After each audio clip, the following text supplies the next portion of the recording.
sobrang stress. Stress na ako.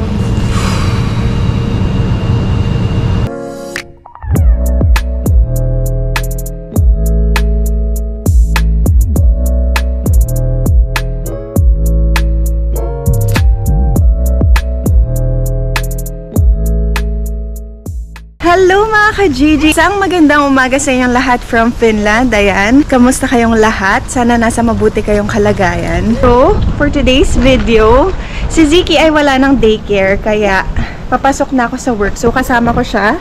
Ayan si Ziki mga ka-Gigi. Wala na siyang daycare mga ka-Gigi kasi bakasyon sila. So, yung sarado yung daycare nila for the month of July. Buong July, kaya salita na naman kami ni Keng, yung setup namin, salita na naman kami sa pag-alaga kay Ziki. So pagpasok ko sa Roslund, si Keng naman mag-aalaga kay Ziki. Sa top box ako ngayon, yan, sa box sa labas, sa may terrace ako, yung shift ko for today's video. Samahan nyo ako mga ka-Gigi. Yung weather natin, sunny day, pero sobrang mahangin. Malakas yung hangin mga ka-Gigi. So, ayan. Sobrang weird ng weather dito sa Finland ngayon. Yan, pupunta na kami ng Roslund ni Ziki. Magte-train tayo. Yan.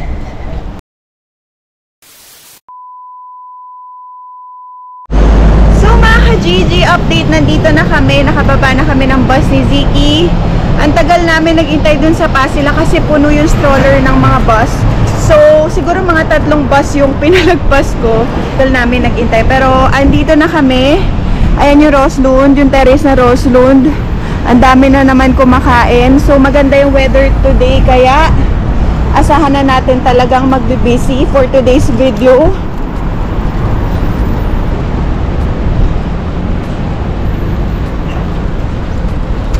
Yan. Ito yung terrace na Roslund mga ka-Gigi.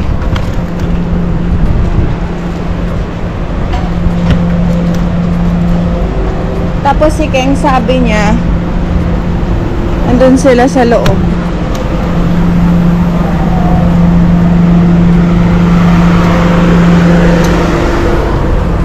So, dyan tayo mamaya mga ka-Gigi sa top box. Dyan ako po pwesto, nakasarap pa kasi maaga pa. Bukas pa yung lunch. So, nandyan ngayon si Carla, si Kuya Mark, tsaka si Keng. 3 sila mga ka-Gigi. Ayan. So, upo muna tayo dito.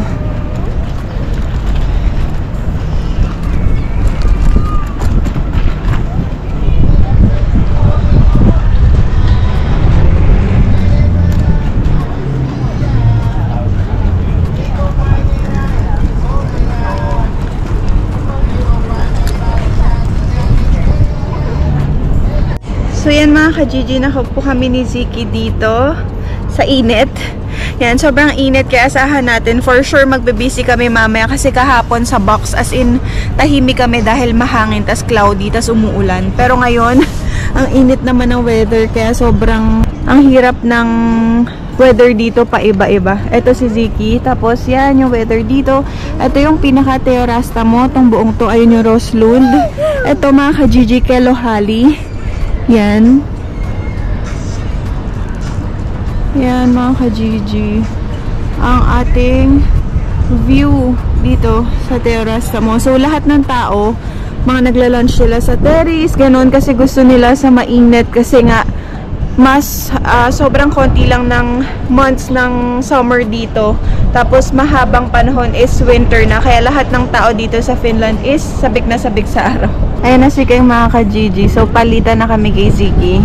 Kukuhain niya na tong maliit na bata. Tapos ako naman papasok. Ganun lang.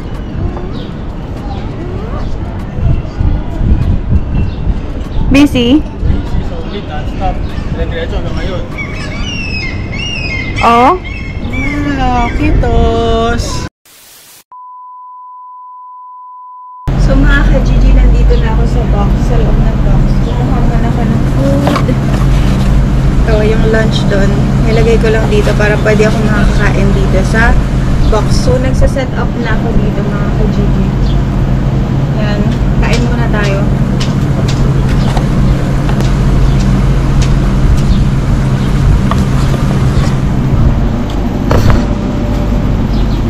So mga ka-Gigi, nagsaset up na ako dito. Pero hinahanap ko si Keng kasi umorder Nag-order siya ng hot chili burger. Ito yung ano ko. Ito yung lunch ngayon, pasta and fried chicken.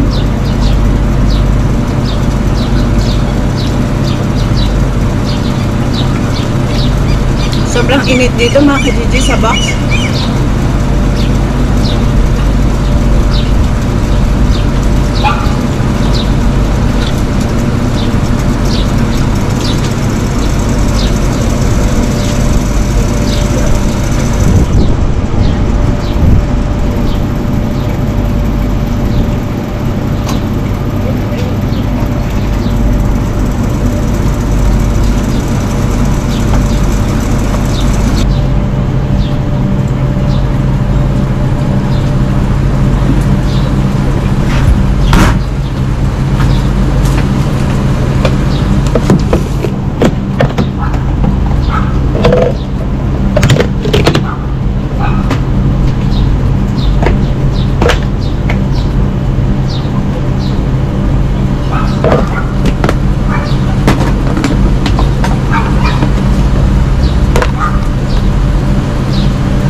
So mga ka-Gigi, meron ako na-discover na masarap na inumin. Ito lagyan nyo ng lemon, lime, tapos raspberry, tapos mint leaves, tapos i-crush nyo. Pwede kayong maglagay ng water or ng 7-Up Sprite. Ang sarap mga ka-Gigi, grabe.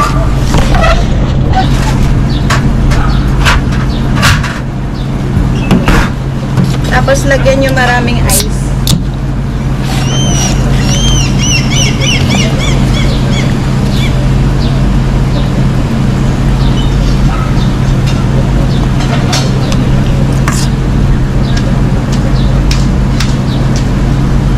Ito yung iniinom ko pag nasa box ako mga ka-Gigi. Ang sarap.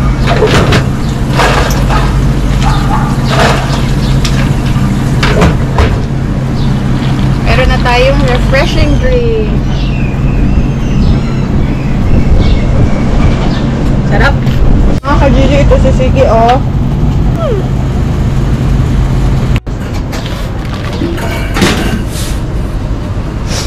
So mga ka-Gigi, start na kami. Kasama ko pala ngayon si Helmi.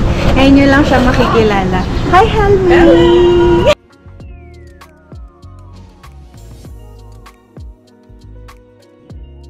Nice to meet you guys. Yes, this is Helmi.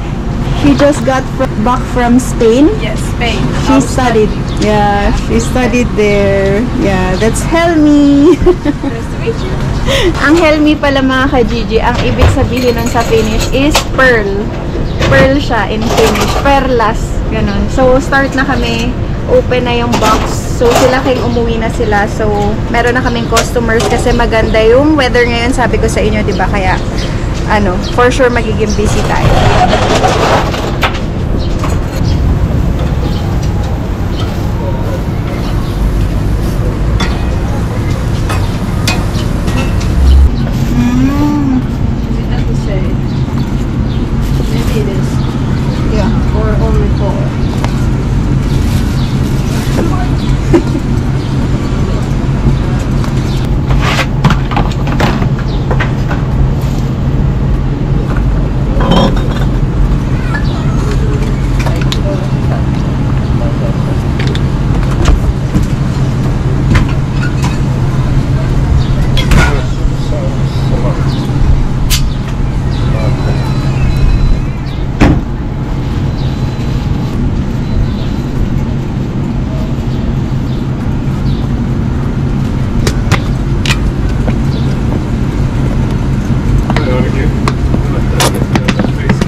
Ei ole.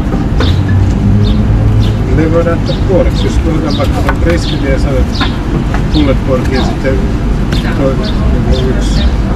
yksi lisuke ja yksi tämmönen cheeseburgeri ja sitten yksi brisketti ja yksi pulled pork. Joo. Tuleeko se siihen burgerin kanssa? Tai Ei kun brisketin kanssa. bisketin kanssa? Joo. Ja mikä kastineet on se bisketti? Niin mitäs niitä oli? Ne on Lipitystä. No olisiko sitten talon painaa, jos se on hyvä. laitetaan se. Se on oikein. Niin, että noin kuvaa. Joo. Ja siihen tuli perunat myös. Eikö me jaetaan ne perunat? Okei. Ne kuuluu siis näihin pulled tai brisketin kuuluu.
Meillä ei käy muuta tasaraha.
Vaijerit. Ei mitään aivan. Okei. No myös... Joo. Jos Sara oli silleen, joo, ja sit vaijerit laitetaan, mutta se ei sanonut meille, missä ne on. Tai mitä. Joo, se lähti jo. Sulla ei oo myöskään... Siis sano mullakin, että laita vaijerit. Niin, mutta missä ne on? Ja mä oon laittanutkin niitä vaijereita. Are you filming? Ah. Hello! Niin joo, mutta tehdään päällä.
ka-Gigi update, grabe nakakaloka ang mga pangyayari for today's video. Ngayon ko lang kayo na-update, pasok muna tayo dito. So mga ka-Gigi ay naka-eksena, no? Grabe, sobrang stress. Grabe stress ko mga ka-Gigi kasi kanina, di ba yun sa grill? Yung grill umapoy ng sobrang taas. As in, ang laki ng apoy. Hindi ko na makontrol. Nagulat ako biglang lumaki. Hindi naman ganun yun nung una. Nung una nakakapag-grill pa ako, ganun. Kasi, di ba may mga orders nga tayong burgers. Kasi yung mga burger patties natin, tsaka mga ribs, inaano natin yun.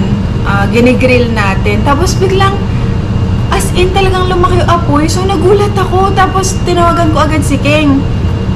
Hindi sinasagot ni King. So, tinawagan ko si Ansi. Sabi ko, Ansi, sabi ko, hindi ko na makontrol yung apoy. Sabi ko, sobrang laki na. Anong gagawin ko? Kasi nagpanik na ako mga ka-Gigi. Tapos sabi niya, nasa private event daw siya. Eh, syempre, alam nga naman, anong gagawin ko? Dalawa kami ni Helmi. Hindi rin naman alam ni Helmi. So, sabi niya, ano daw, patayin ko daw yung gas, ganun. Sabi ko, ayaw nga mamatay. Tapos, kasi pinapatay ko mga ka-Gigi, ayaw talaga. Kahit anong gawin ko, ayaw mamatay ng apoy. Tapos palaki siya ng palaki. Tapos ang usok na, alam niyo yun, grabe yung stress ko. Tapos sabi niya, madumi daw, ibig sabihin daw noon, kaya umaapoy kasi madumi na yung pinakailalim ng grill. Hindi daw nalilinis. Tapos sabi ko, hindi ko alam kasi hindi naman ako masyado pang nagta-top box. Ang talaga doon, nakapwesto doon, si Leo. So, hindi ko alam kung nililinis ni Leo, pero sabihan ko daw si Leo na dapat linisin yun once a week. Sabi ko, sige, sasabihin ko kay Leo. Tapos yun mga ka-Gigi, tas grabe, as in, talagang na-stress ako kasi talagang hindi ko alam baka kumalat yung apoy, ganun. Hindi ko talaga alam yung gagawin ko. Tapos si Helmi, kumuha na siya ng fire extinguisher dito. Probably. You're so cute, Helmi. Can I see? Yeah, Helmi got that because may I was sunog. prepared for the worst. But I guess no one has used this since this place opened. Yeah. It's very... Yan. Kumuha na siya kasi natakot na rin siya. Tapos yun, tinawagan ako ni King. Tapos sabi ko nga na, ang lakas ng apoy. Sabi ni Leo, buhusan ko asin. Tapos wala namang asin na dito. Bus na yung asin. Ano ba? So, kinuha kong asin yun nandito sa lagayan. Yung parang sa fries. Tapos yun mga ka-Gigi, grabe, di ko na alam. Simula kahapon, simula nung kasama ko si Helmi, puro mga, na yung sobrang, parang kamalasan na yung mga nangyayari sa amin. Kasi kahapon merong eksena rin, pero hindi ko na sa inyo muna ikukwento kasi, grabe, parang na-overwhelmed pa ako. Ang dami ko iniisip, tas nilinis ko yung grill, puro uling na yung kamay ko. So yan mga ka-Gigi, ginawa ko. Tinanggal ko muna. Tapos nilinisan ko kasi grabe yung apoy kanina. Lumalabas na dito as in ang taas ng apoy. Yan. Tapos yung pala kasi ang dumi, yung mga sebo.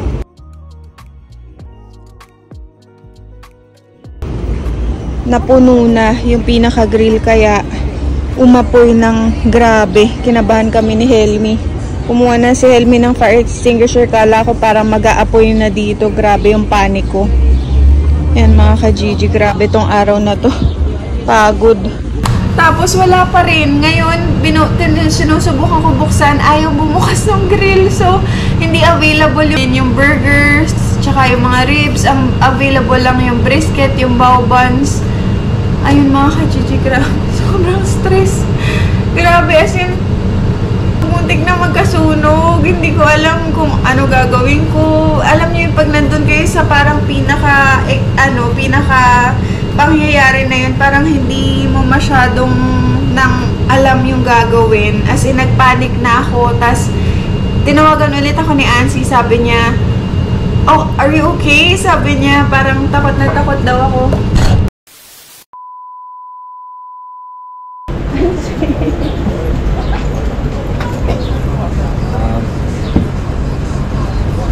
You took all these off? Yeah. I know, I didn't talk this at the under. I cleaned this and this one. I cleaned the two of them. Okay. Which one should I use? This one? I will turn this one. Yes, thank you.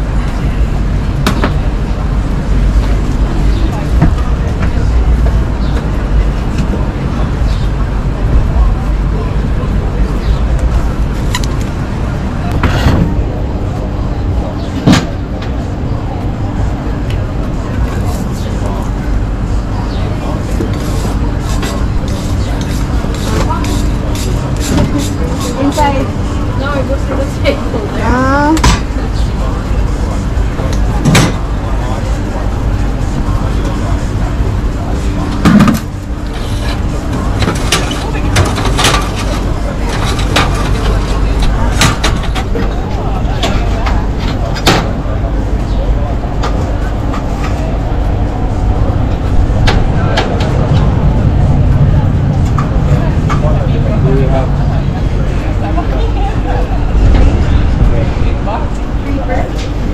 No, I'll get inside.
This needs to be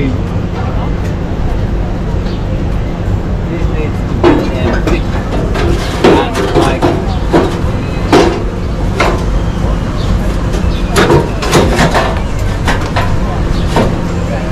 this needs to be cleaned every week, so there's no fat or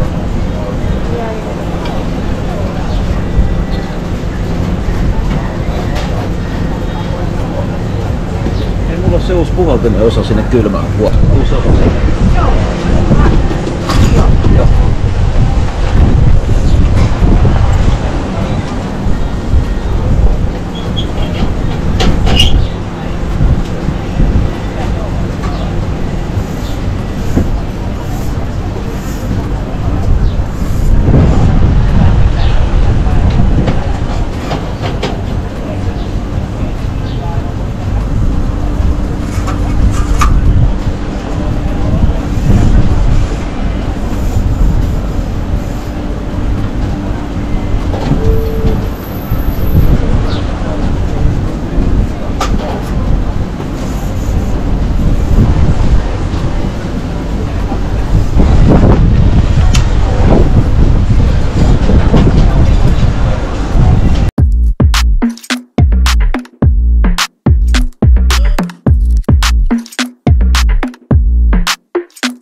they were like stuck. So I just fixed them. And now it's clean. Now it's safe. Yeah. And remember, once a week, I tell Leo Yeah. that motherfucker has never. Yeah. Tell him I said hi. So, but yeah, I will get some tools Yeah. that we can, and these three are the ones we use. But you don't have to worry. When I burned other three, the flames were like really high. I couldn't get near. It melted all the cords and all the. So yun mga ka-GG, naayos na ni Boss Ansi. Naayos niya na. Sabi niya, yung sa kanya daw dati, ganito rin. Ganong kataas na apoy. Nasunog niya lahat yung mga cords, yung mismong grill. Worth, mga ka-GG, 16,000 euros. Itong grill na to. Ganon kalaki yung damage na nasira niya. Pero, okay lang, ganun talaga, mga ka-GG. Ang cute ni Helmi na, mga ka-GG. Ang cute niya. Taba ng cheeks niya. So, grabe. Sabi niya, wag na daw ako matakot. Kasi nakita niya kung paano ako mag-panic nung tinawagan ko siya, mga ka-GG. As in, nag-panic talaga ako.